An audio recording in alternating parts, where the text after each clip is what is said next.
Sa kabilang banda naman mga idol ay muli nga nagpadala ng mensahe ang former division champion Anas ng Pinas General Casimero sa current undisputed super bantamweight champion Japanese monster Naoya Inoue.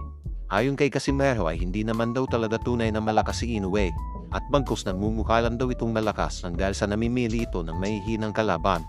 Ang tunay daw na malakas ay walang iba kundi siya. Yo, no way. Hindi ikaw yung pinakamalakas o ikaw yung pinaka number one. Hindi naman ikaw yung pinakamalakas o number one eh.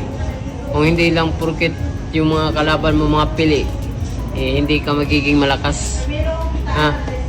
Alam mo kung sino malakas? Kaya huwag ka nang pumipili ng kalaban para magiging malakas ka. Ha? Magiging malakas ka lang kapag pili yung mga kalaban mo. Matatandaan po natin na sinabi lang din ni Casimero kahapon na siya pa din daw ang nananatiling King of Boxing.